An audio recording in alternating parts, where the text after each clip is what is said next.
Whipped to death? Whipped to death is wild. Holy shit. Oh shit, that actually looks really sick. Alright, I trust you to use the city burning ring for good reasons. Only burn down my enemy's city, son. Yeah! Woo! Motherfucker didn't bow to the king.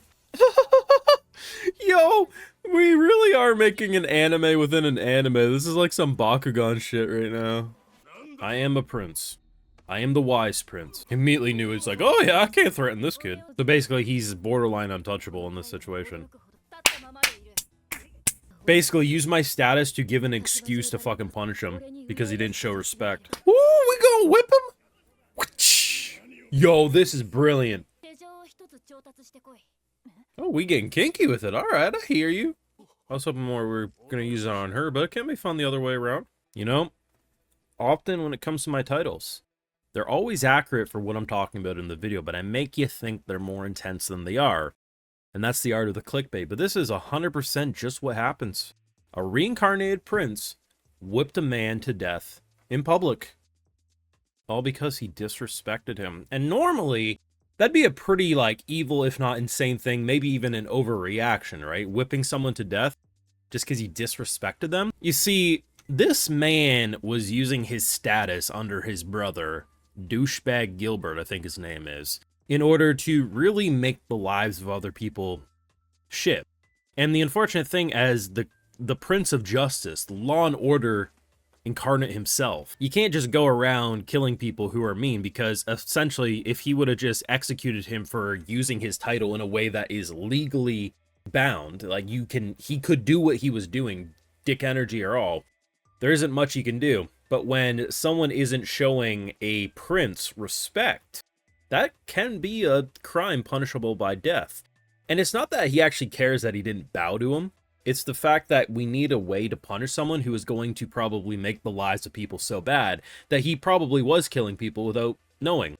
And no one's gonna fucking bat an eye that, oh my god, the prince is so cruel. Everyone's like, thank fuck there's a way for this guy to die. This show's amazing when it comes to politics, and I think the best praise I can give it, I love politics naturally, but even if you don't really fuck with politics, you're gonna get a lot out of this show, and that's the biggest praise I can give it. Now, of course, you know what to do. Drop a like, share your support, subscribe, ring that bell if you haven't already, and my Patreon, you can catch my full live reactions to all some more, which does help fund the channel and videos just like these. So if you enjoy my content and want to support even further, do consider. It does help out a lot. So we meet up with Bro at the end. He handcuffs himself to turn himself into his brother, because we do know on paper Bro is higher ranking than the 13th prince. I think he's 13th, Noah. But basically we can't, because we knew this was going to upset him. He's basically saying, ah, man, I discarded that guy a long time ago. You saved him.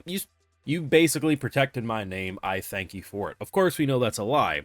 But had we waited for him to take action on this, it probably would have been a lot more complex. But by turning ourselves in, being like, hey, bro, this was still someone under your command. I think I had right to do it, but, you know, I just want to make sure that there's no hard feelings. Basically, if you need to punish me, I'm here and I accept my lumps. And he's like, no, of course not. But you can tell internally he's ready to fucking throw a chair out a window, you know? Noah's a very calculated person, and this is what's so interesting, is that the battles of this show that are so good are never with swords. Man might be playing goddamn Bakuman over here with his magical rings, but the real battles are the battle of minds and how we deal with these political bullshitteries. And honestly, I don't think there's a character that's impressed me more than Noah in recent memory. I think if I was to make like a top 5 like big brain political shows that I've seen over the past like 5 years or so, this has to be in a top 5. And I don't even know how highly ranked I'd put it, but it's fucking up there, and I wish I had 100 episodes to binge right now. And on the mention of the ring, so he tames his fire ring, and literally, like, what is this? Bro literally has a video game system that gives him XP for his real world.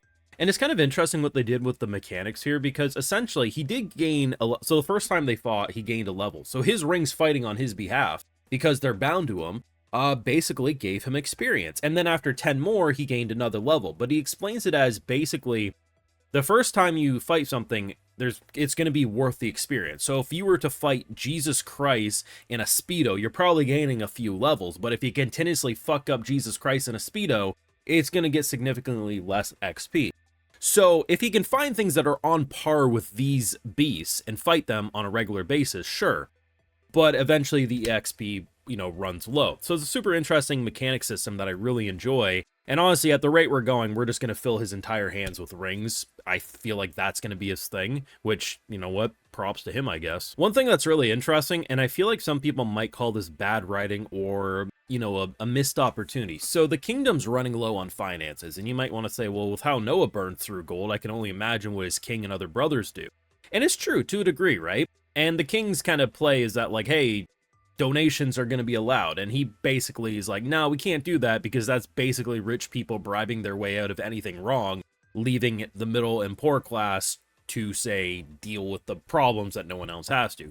Basically, the American political system in a nutshell. So Noah's plan instead is like, hey, what if for 1,000 of the gold coins, you can get a knighthood? It's more of just a title, but when people have an excess amount of wealth that they don't know what to do with, it gives them something to use it for, which makes them feel better, but it doesn't necessarily completely corrupt the status flow of the world. Because even if a knight starts acting like a dick, knighthoods can be stripped, and you wouldn't have to pay back the money that they gave you because they committed a crime or they disrespected the title, blah, blah, blah. Now, here's the thing, right? Noah does spend a lot of money, and hell, even after this exchange, he's passing out bags of gold like it's going out of style that he has unlimited wealth. But it's twofold in my opinion. One, this is exactly how rich people are. They could be borderline going bankrupt, and as soon as the cash flow resumes as per normal, their spending habits literally don't change. They don't treat it like a middle or lower class family that knows that they need to have that rainy day fund in case the job goes away and they can hopefully have money to survive on. If they just want to blow that money, that is actually a rich person mindset. But the thing about Noah is he doesn't just blow his money for stupid reasons. He's not buying hookers. He ain't buying just shit for shits and giggles. When he lays down a big bag of gold saying, if you get any rings or items that are on par with this, send them my way, because it's all about progressing his status in the world, because he needs to be as strong as possible. He got brothers that will probably try to kill him in his sleep. He's trying to protect the kingdom. What he uses his money on, yes, it does kind of lump him into that rich mindset, because he is a rich person at the end of the day, but he uses it in a way, and it's not like, I believe in my heart, if Noah got to a point where he literally knew that after this 100 gold coins goes away, there's no more money in the foreseeable future, he would stop buying magical items and the like, and he would figure out a way to compensate for the fact that the cash flow stopped. But if he's rich, he's going to use his fucking cash flow. And I think, while some people might have an issue with it, I think it's actually pretty intelligent writing and realistic at the end of the day. And as I keep saying, not everyone's going to like the show as much as me. I think the more you enjoy politics, the more you will enjoy it. But I think it's really an impressive series. It does a lot right, very little wrong. And to be honest, I'm honestly impressed with the production. Like, yes, sometimes the action, when we do have action, isn't like the most Sakuga-inducing thing. But even look at the flames and stuff they did, like, to me, the action is the mind battle. So anything else, the fact that the art is consistent and the animation when it is there in terms of more impactful moments, I don't know, man. This show, it's fucking good. You let me know what you thought down below, though. What do you think of the brothers' plans and shit? Like, it's getting spicy. Thoughts down below. Drop a like, share, support those, subscribe, ring that bell, and yes, Patreon for live reactions. You live over there, and other exclusives like, hey, I'd love to give those video shout-outs to my patrons, because without them, you wouldn't get these YouTube videos at all. Alrighty, so today we got FBI, D-Chip, Old Do, Lorena Frazier, Daniel, Marcus Rugers, Ilias Cortez, and we also have Jose Raffle Caster. So I appreciate the support. Please take care. You know, have a good one.